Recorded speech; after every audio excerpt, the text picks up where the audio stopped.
Once again, we have taken over this channel. And as we continue to guide you through the lands of night, you may discover that one person's romantic is another's monster. Clown. A Horrifying Romance by StoryMan-Jack. He watched the cabin. It was a large, ostentatious building. Not really a cabin at all, but more a chateau. The main floor made up almost entirely of glass. He watched the woman. The beautiful, wonderful woman he'd loved pretty much all his life. The master had given his price, and though he never wanted to pay it, he had little choice now. And the hunger. The hunger was near to overwhelming, clawing up through his bowels and into his chest, like a monster seeking escape. His white-gloved hand gripped a small tree as he remembered what brought him to the remote cabin in the mountains, following the love he'd never really pursued, but always craved. He'd been sick when an infant. His parents called it a miracle from God that he'd even survived. The rare disease left his face scarred and pitted, his cheeks little more than disgustingly scarred tissue. The hideousness of his visage was not the only obstacle Leonard was born with, unfortunately for him. His family name was Fudpucker. That's right. His parents actually named him Leonard Ernest Fudpucker. It wasn't that way anymore, however. He brought his attention back to her, standing in the glowing family room, seen clearly from the tangle of trees he had chosen as his hideout. Her husband was in the upper part of the building, surely asleep. The dogs are tasting good. Dogs. Becky to him, had grown up next door to him. And though everyone, all the other kids, most of the teachers, everyone really, shied away from him, or didn't associate with him at all. But her, his Becky, she did. She was a light, and everyone saw it. She was the homecoming queen, the prom princess. She'd won beauty contests and acting awards, and when he went off to MIT to study advanced artificial intelligence and robotics, she got off to California to find her path to stardom. Rebecca Santos, Academy Award-winning actress and sex symbol, stood watching the night through the glass walls of her home. That made him chuckle. Glass house. His voice was whispered, his laughter muffled. Rebecca had shared her popularity, using it to shield Leonard, who she claimed was her best friend and most loved person in her life. And he'd believed. He'd fucking believed her.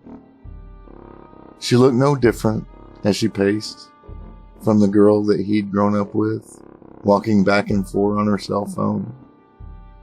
Becky had always asked him to be her date for the homecoming dance or the prom or even the first Academy Award ceremony. He'd gone to some of the dances, but never turned out well, not unless Becky was there to deflect the harassment and petty bullying. Everything changed that night, though. She made me, he whispered, maniacal voice filled with power. Oh, just show up to the club, to the back. Tell the bouncers your name. They'll let you in, she had told him. Yeah, right. Of course that didn't happen. Not even by a long shot. However, the two bouncers bought and paid for by the picture studio apparently not only wouldn't let him into the after party, he had even had to argue and cajole and beg and plead to get them to even send someone to ask. And then Rebecca, as always, had come to his rescue, her sad eyes falling on him in his rented tux, now muddy and stained, having been pushed into the mud and muck of the alleyway. The young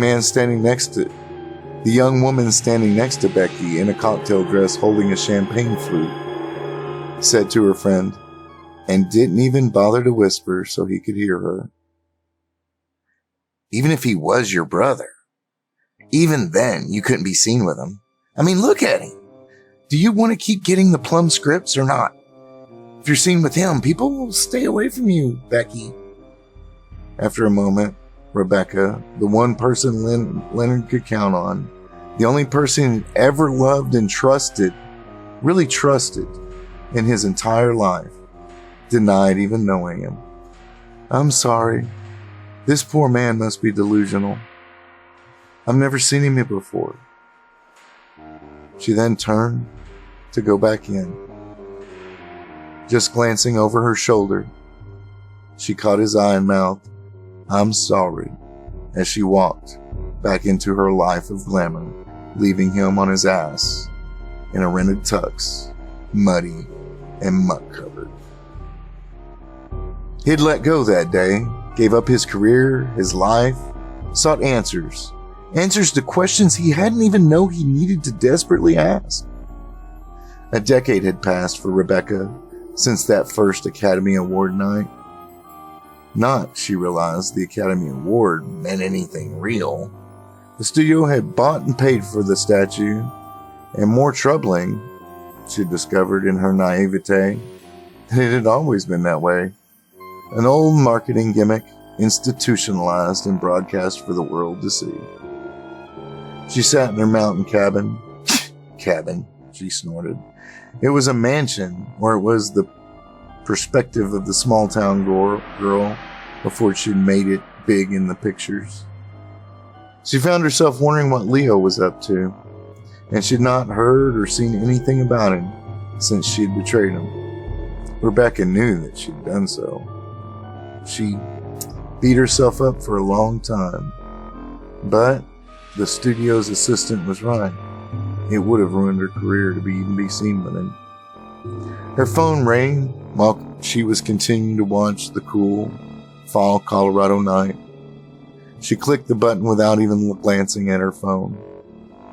Not many people had the cell number, just her 2 kids, her husband, and her personal assistant. Her husband was upstairs in bed, and her kids damn well should have been in bed at home back in California. With threats of violence backing her up, she had demanded that not one person get these numbers. Not that any number other than the ones on the list were even supposed to be able to connect. Hello? She asked, expecting either one of the kids or her assistant. You remember that time?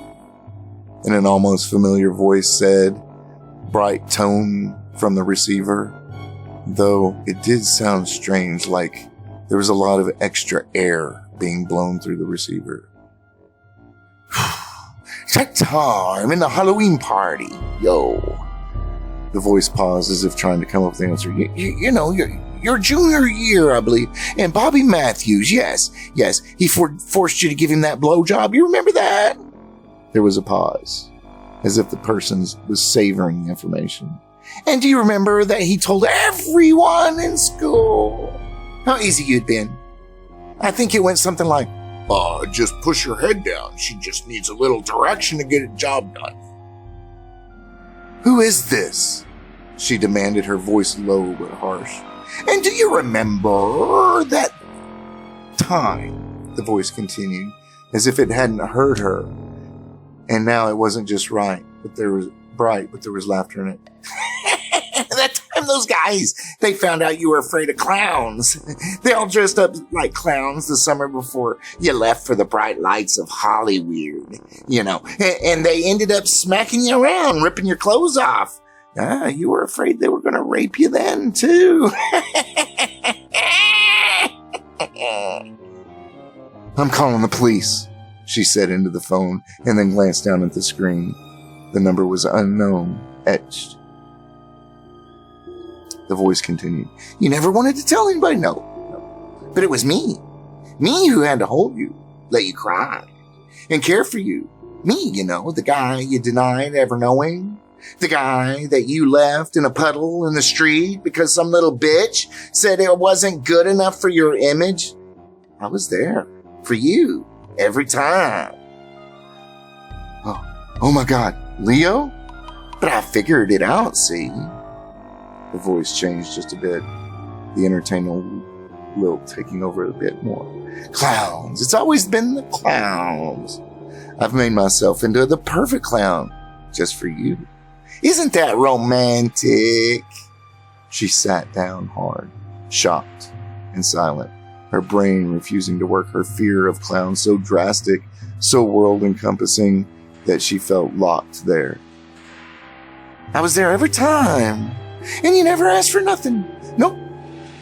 I knew you couldn't love me, not the way I loved you, you see?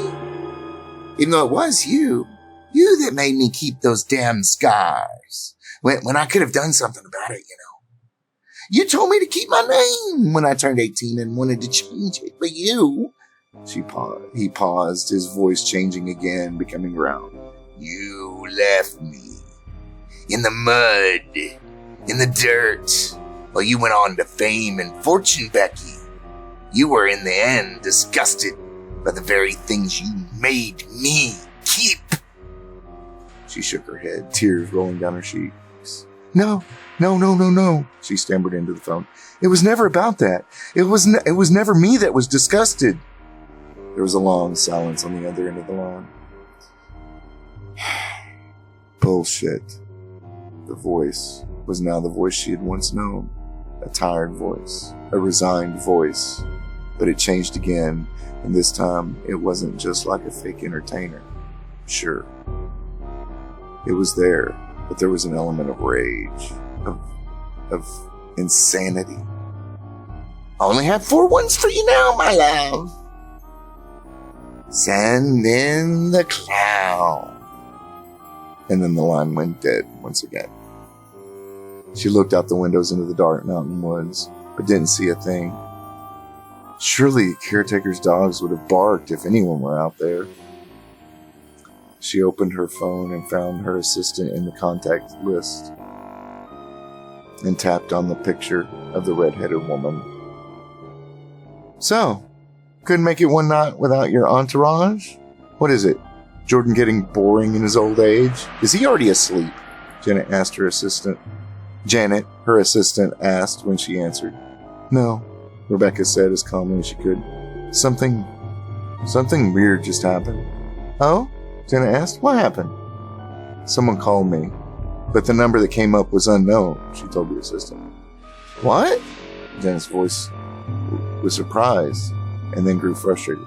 They told us that the line couldn't be called by anyone but the ones listed in the application. If somebody's hacked it, she paused. Can you give me 10 minutes? I need to call them and find out how that happened, she asked. Rebecca sighed in relief. When you do, can you see what you can do about getting me the number that called? I think I know who it might be, but I just really need to talk to him if it is. What?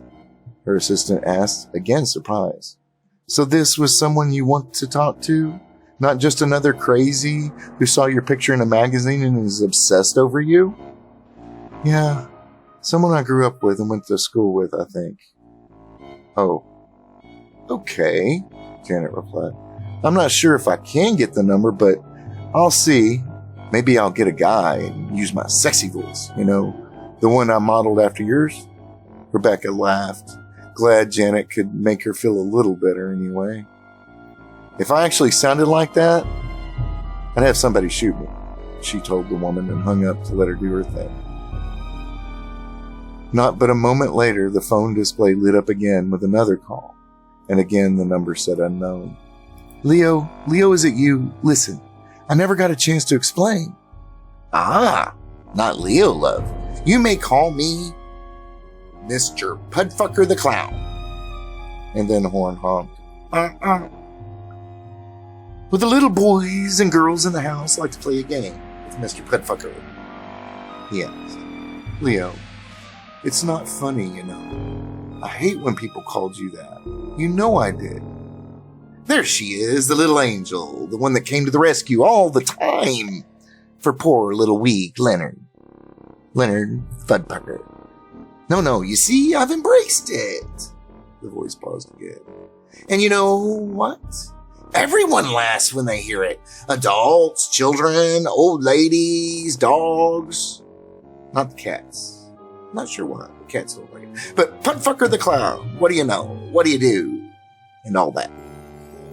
I know where it comes from, and it's not funny, Leo, Rebecca told him. Little Becky isn't answering the question, the clown said. Do the little boys and girls in the house, you know, the one located at 114 West Ridge Road in Anchor, Colorado, zip code 80221, want to play a game? I promise it'll be fun. For me, anyway. Leo, how did you get this address? She asked. Do you want to play, or do you want to play a guessing game? It sounds like you do want to play a guessing game, see? You'll never guess how I got the address. Horn again. Well, I guess what I did first when I found out my research was being stolen from me at the university. Because of my name, my scars, nobody would take up for me. Nobody would take up for the little guy, the fat one, the weak one, the one who whined all the time.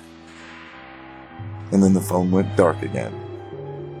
Before she could think or do anything, her assistant's number lit up the phone. What did you find out? This is crazy. I'm on hold on the other line, Janet said. They're trying to figure out what's happening since they say this is not supposed to happen. It's on a closed loop. What about the number of the person calling me? Rebecca asked. Yeah, that's what they're trying to find out now. I'm told they have to find out what that number is before they can figure out where it broke into the loop. He called me again, Rebecca stammered. He doesn't sound right and I'm getting scared. So it is a crazy, after all. I'm getting confused, girl. Is it or is it not? It's someone I know or used to consider one of my dearest friends in the whole world, but she paused. I don't know, Janet. Maybe he had some kind of psychotic break or something. Well, don't worry. I'm the only one who knows you're there or where you are. Not even the kids know where you are. Janet, Rebecca whispered in the phone. He has the address. He recited it to me not just a moment ago. What? He read off the address to me. He knows exactly where I am, she told her assistant. All right, that's it. I'm calling the sheriff, Janet told her. Old friend or not, you sound scared, and it sounds like this guy's lost a screw or two.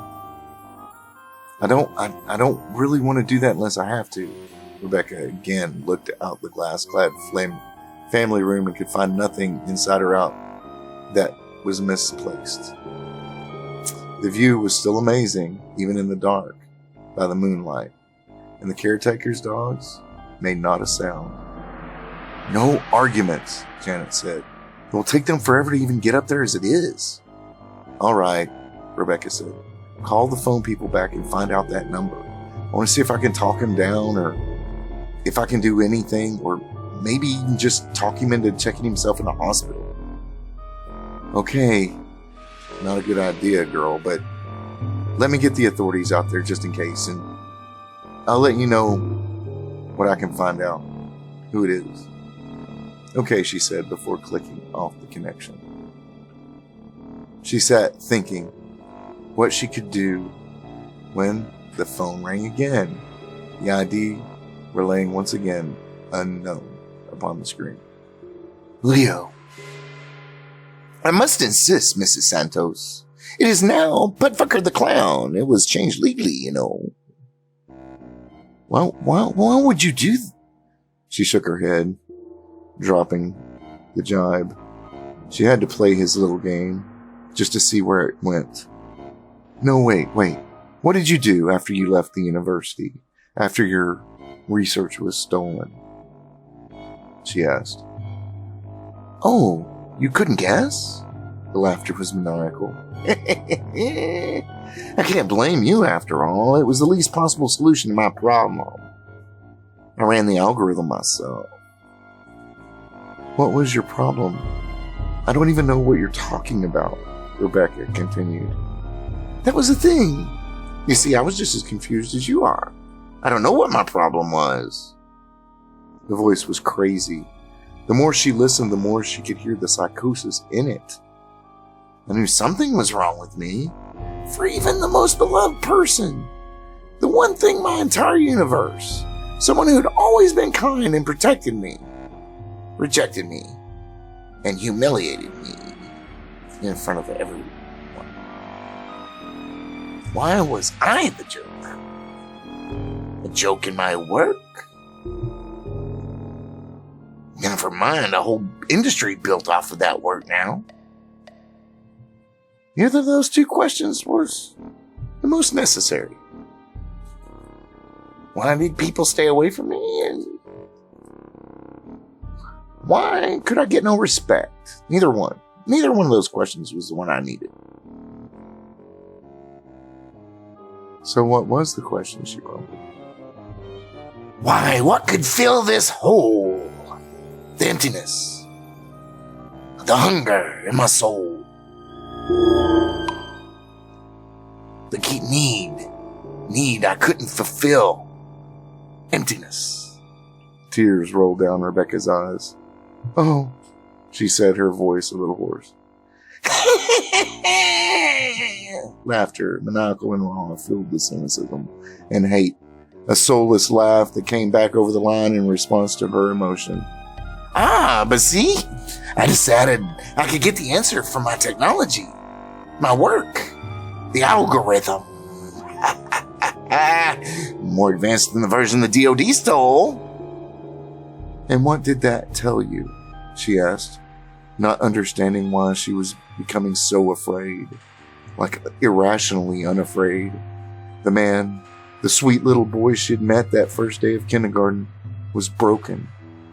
And broken so badly, she had no way to get through to him. So she should just let him keep going.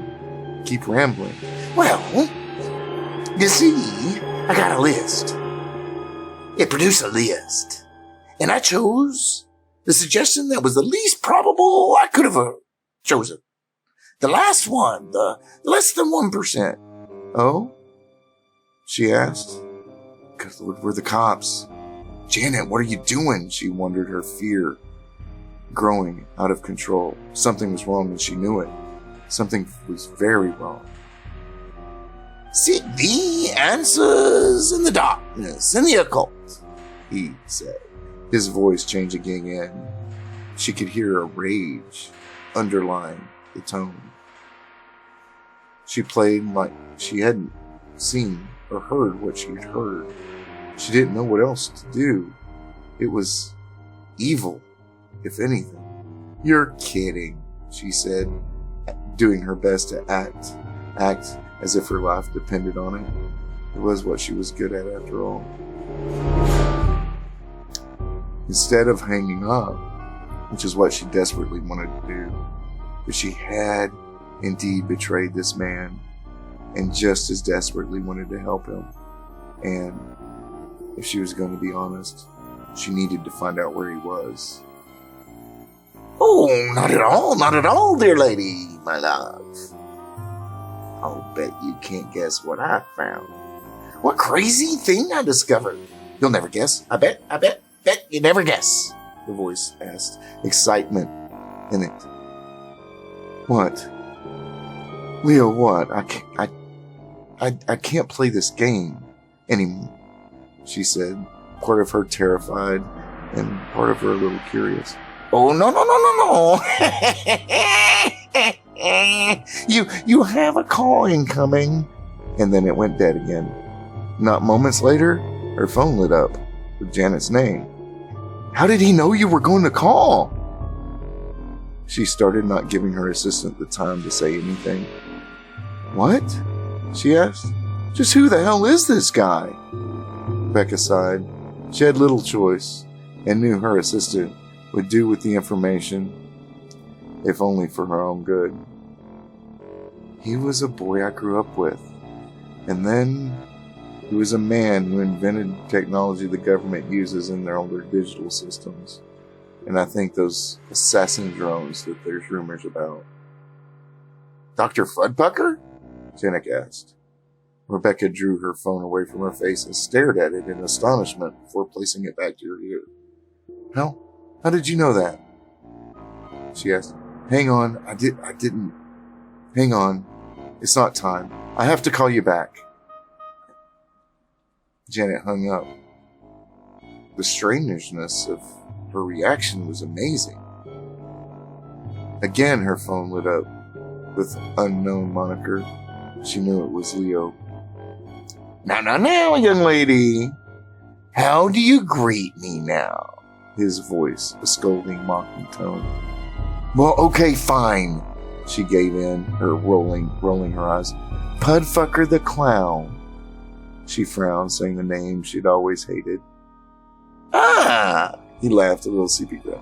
It is so nice to hear it in your lovely, sexy voice. She decided to keep him going, forgetting the question of what was going on with Janet. Just exactly what did you discover? Oh, a whole lot of people. Big group of them. You know, people like me that were unfortunate. Thrown away by everyone, by society, by the world. By those they needed desperately to love them. Threw them out. Rejected. Demoralized. Apathetic. And what did you learn from them? Of them? She asked, while at the same time trying to figure out if he'd met them in a psycho ward somewhere. She had long suspected, even when she was younger, that Leo was on the spectrum, that he had something like Asperger's or something.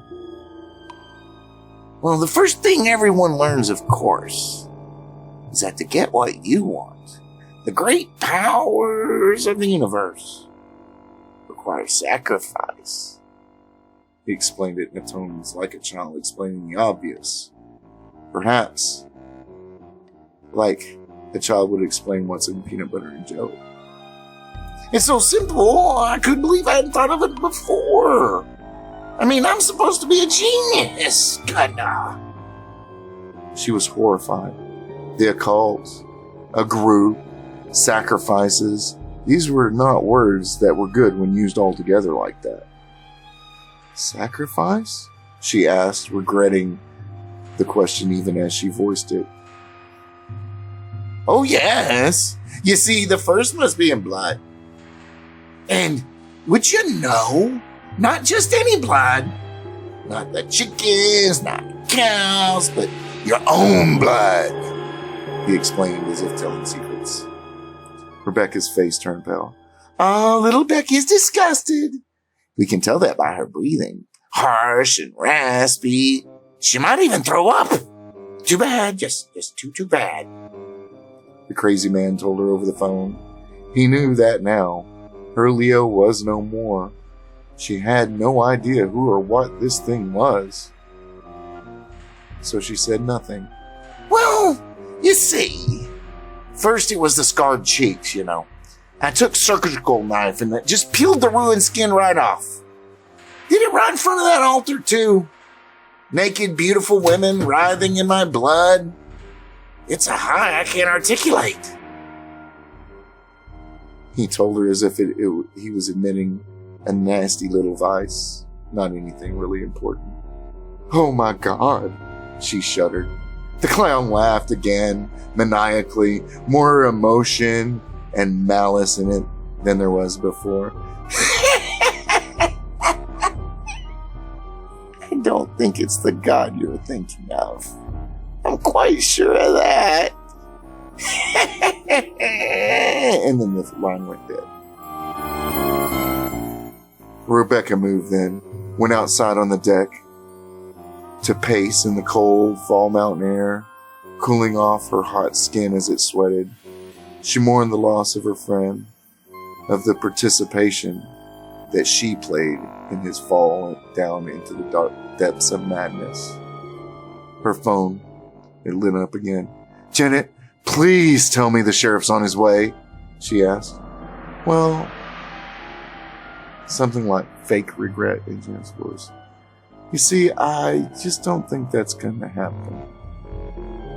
Because you need to be aware of the clown's second sacrifice, and the one that matters the most to our society." "What the fuck, Janet? Is this some kind of joke?" the award-winning actress asked, honestly thinking someone was about to jump out of the shadows or something with a camera yelling, "Gotcha!" "Joke?" Janet asked as if the question were amusing. "Well, we are talking about a clown, but I don't think it is a joke in the way you're meaning it. You see, our God requires us to give up the most special, most precious thing that we know of in our entire existence. And he requires us to give it utterly, without reservation." "Our God? Our sacrifice?" Rebecca asked, her voice stuttering and full of absolute terror. "Janet, just what the hell are you saying?" "You'll find out," the woman she trusted more than anyone else in her entire life said, "because the clown is calling from Jordan's phone." She paused, the words sinking in, and then continued with a giggle. "Sorry for your loss," her assistant said. "Well, losses. Yeah, losses." And then the phone hung up, just as a white-gloved hand wrapped itself around her, covering her mouth and nose. When Rebecca woke, the shadowy and foggy world coming into view came slowly, the low light and silence unfocused and diffused. She was in a hard chair, wooden, and her wrists were raw where what felt like wet leather had wrapped around them. Sluggishly, the view came into focus, like she was coming out of a surgery. Drugged then, the thought skittered across her burgeoning consciousness. Once she realized just what she was looking at, the scream that began deep in her soul and rose through her nauseated belly, up through her shattering heart, tearing her award-winning voice, the powerful wail of a wife, of a mother, of a loss that was incalculable, barely muffled by a ball gag she had stuffed in her mouth. The scene was one of horror. The heads of her husband and children sat before her, severed from their bodies. Dried blood seemed to have dripped down the unmade bed onto the hardwood floor. Their arms and legs were also severed and nailed upon the wall above the headboard. The pattern was one that resembled some sort of bird, a duck, or a goose, or some similar fowl. Painted on the wall was a pentagram. No, not paint. Blood. The blood of Rebecca's family. Their entrails hung from the windows on either side of the king-size bed like holiday bunting, dripping like red syrup. Without her conscious volition for the shock she found herself in, placed little Becky Santos in a being of consciousness that few rarely could find themselves in. Completely aware and articulate and knowing, while witnessing one's own mind breaking, shattering, destroying itself in such a way it would never, could never, be made whole again. "You see," the maniacal voice whispered to her as the clown came into view out of the shadows. And no matter how much she wished, she could not close her eyes, and the way she was tied could not even let her turn her head from her children's face. It was then she realized, because of the pain that briefly cut through her shock and the destruction of her mind, that she could not close her eyes because she had no eyelids. It was that realization that caused her to hear the screams through the muffled and hoarse. The one wailing, stopping only to draw muffled, stifled, deep, shuddering breaths through her nose before ripping vocal cords anew. Oh wait. Oh wait. The clown was there again. "I'm totally sorry," the voice said, screaming. Mutilated woman who had been named world's sexiest woman a total of 4 times and was in the running for her 5th, though that was now unlikely, even if the woman whose mind was breaking could even care. "Let me give you something for your pain, my love." The clown, for that was what came closer into view, was no children's entertainer. It was hardly a man, if it was a man any longer. The face before her was barely recognizable.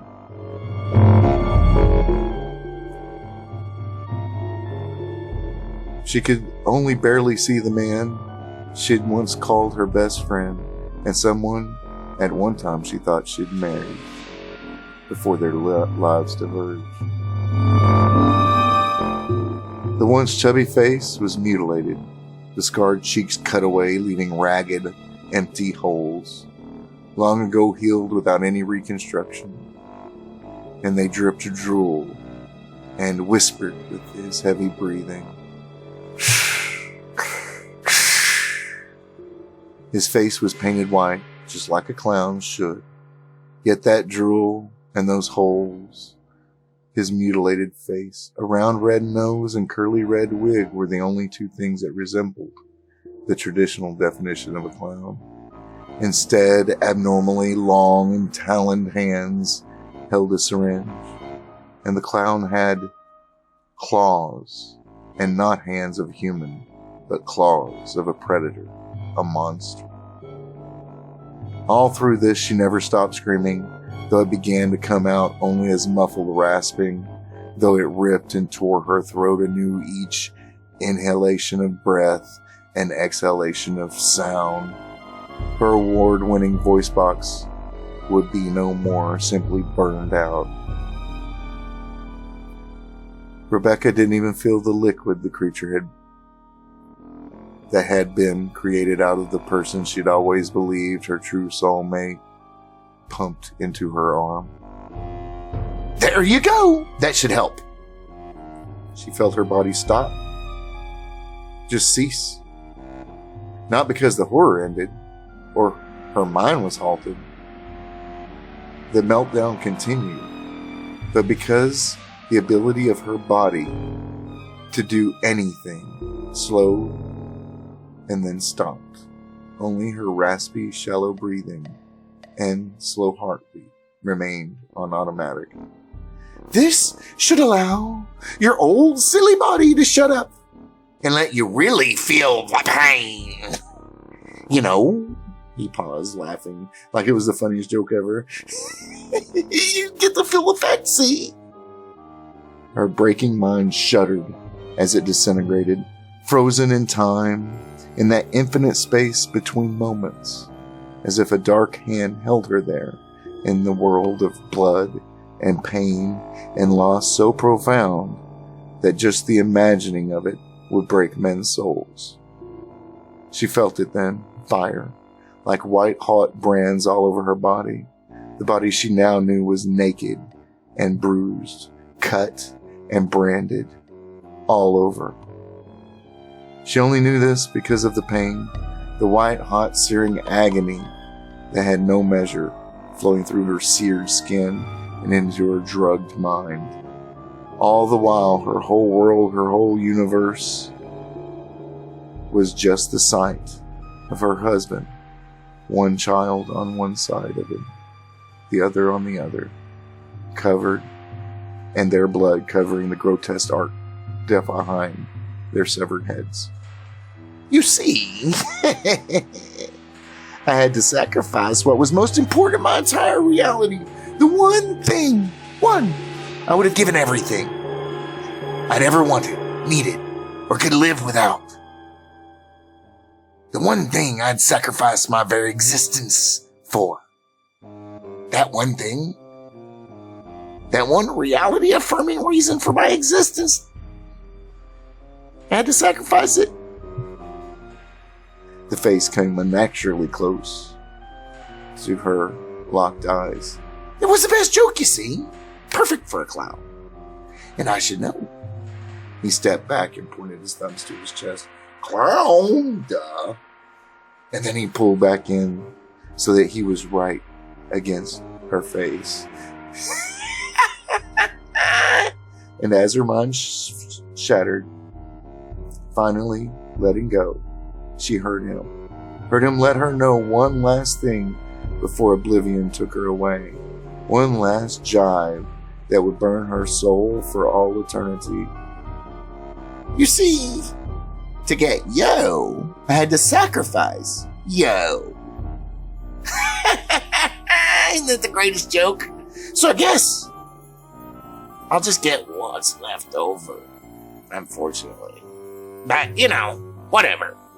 And then everything faded into blackness and maniacal laughter.